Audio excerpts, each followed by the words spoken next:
आखिरकार तमाम अटकलों पर विराम लगाते हुए अन्नामलाई ने भारतीय जनता पार्टी का दामन छोड़ दिया। 2 दिन पहले उन्होंने राष्ट्रीय अध्यक्ष नितिन नवीन, संगठन महामंत्री बीएल संतोष और केंद्रीय गृह मंत्री अमित शाह से मिलने के बाद अपने विचार जाहिर कर दिए और उसके बाद वो चेन्नई लौट गए और चेन्नई पहुंचकर उन्होंने पार्टी के राष्ट्रीय अध्यक्ष नितिन नवीन को अपना इस्तीफा सौंप दिया और उनके इस्तीफे को पार्टी के राष्ट्रीय अध्यक्ष नितिन नवीन ने स्वीकार कर लिया है। इस तरीके से अब अन्नामलाई और भारतीय जनता पार्टी की जो राहें हैं वो अलग हो गई हैं, यानी अन्नामलाई अब बीजेपी के साथ नहीं है। लेकिन सवाल ये उठता है कि आखिरकार ऐसा क्या हुआ कि अन्नामलाई, जो कि भारतीय जनता पार्टी में एक उभरता हुआ युवा नेता थे, खासतौर पर साउथ रीजन में, उनको बीजेपी छोड़नी पड़ी। इसके पीछे की पूरी स्टोरी क्या है ये मैं आपको बताता हूँ। दरअसल ये साथ जो है वो बहुत लंबा नहीं रहा अन्नामलाई का भारतीय जनता पार्टी के साथ। लगभग 6-7 साल वो पार्टी में रहे और इस दौरान पार्टी ने उनको तमिलनाडु जैसे राज्य का, जहां पर बीजेपी की प्रेजेंस बहुत ज़्यादा नहीं थी, वहां का प्रदेश अध्यक्ष बनाया और अन्नामलाई ने बहुत मेहनत किया और इसका फ़ायदा भी जो है वो भारतीय जनता पार्टी को मिला। अन्नामलाई आईपीएस ऑफिसर थे, उनका बहुत ही ब्राइट फ्यूचर था, लेकिन उन्होंने इस सर्विस को छोड़ा और उसके बाद भारतीय जनता पार्टी में वो शामिल हुए। बीजेपी को अन्नामलाई के रूप में एक उभरता हुआ चेहरा दिखाई दे रहा था, जिसकी ज़रूरत भारतीय जनता पार्टी को साउथ में बहुत बेसब्री से थी और अन्नामलाई को भी विश्व का सबसे बड़ा संगठन मिल गया, जिसके आधार पर जो वो सोचते थे उसको ग्राउंड पर उतारने के लिए एक संगठन उनको मिल गया, जिसमें वो काम करके अपने सपनों को पूरा करना चाहते थे। लेकिन ऐसी कौन सी वजह आन पड़ी कि अन्नामलाई को भारतीय जनता पार्टी छोड़नी पड़ी? चलिए इसके बैकड्रॉप में जाते हैं और जानते हैं कि अन्नामलाई ने आखिरकार ये डिसीजन क्यों लिया। दरअसल भारतीय जनता पार्टी का जो राष्ट्रीय संगठन है,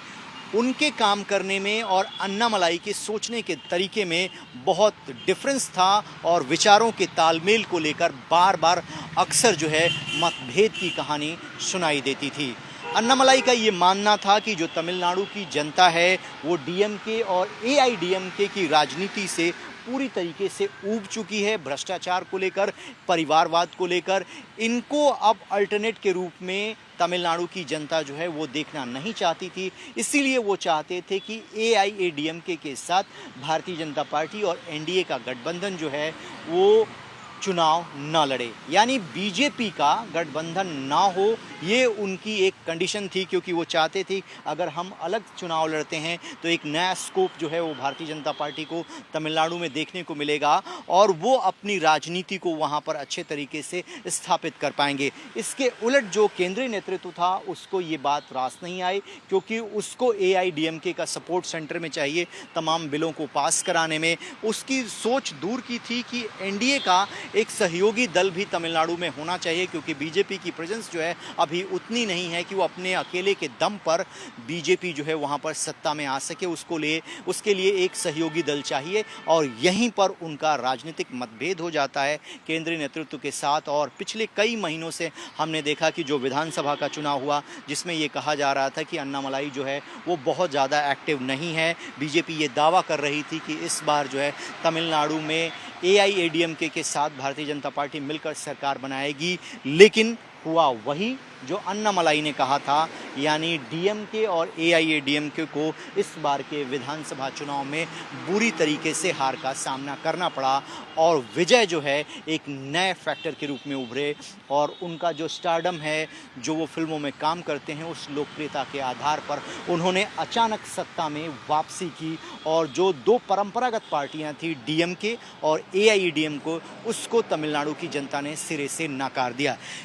ऐसे में अब अन्नामलाई ने बीजेपी का दामन छोड़ दिया है और उन्होंने ऐलान किया है कि वो अगले 5 साल तक संघर्ष करेंगे, जनता के बीच में रहेंगे, उनके मुद्दों को उठाएंगे। तो अगला चैलेंज जो है न सिर्फ विजय के लिए अन्नामलाई बनने जा रहे हैं, बल्कि भारतीय जनता पार्टी ने भी एक ऐसा चेहरा खोया है जिसकी उम्मीद थी, युवाओं में लोकप्रियता थी। वो एक इंडियन पुलिस ऑफिसर थे, आईपीएस थे, उन्होंने नौकरी छोड़ी और राजनीति चुनी और राजनीति में भी बदलाव की राजनीति, संगठन की राजनीति के साथ साथ अपने मुद्दों को लेकर वो चुनावी मैदान में उतरे थे। लेकिन बीजेपी बड़ी पार्टी है, उसके वैचारिक मतभेद होने के बाद अन्नामलाई ने पार्टी छोड़ दी।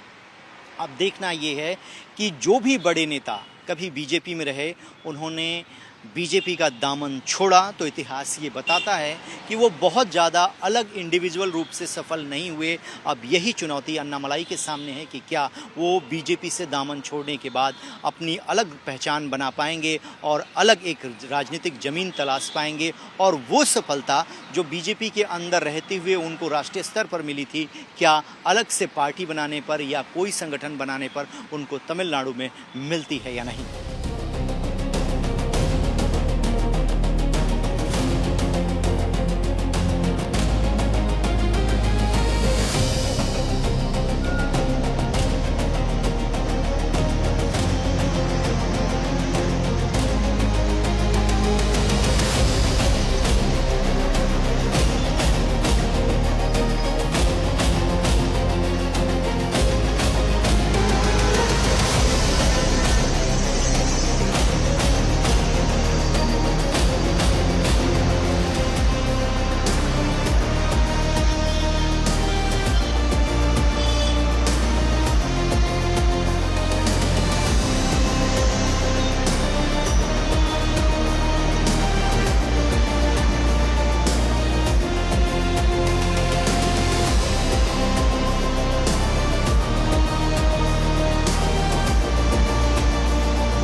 खबरों की रणभूमि में यहां शोर नहीं, सोच लड़ती है। जहां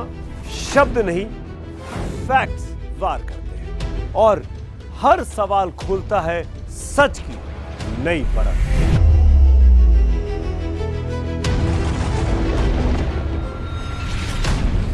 चक्रव्यूह आपके अपने सुमित अवस्थी के साथ सोमवार से शुक्रवार शाम 6:57 पर टाइम्स नाउ नव भारत पर।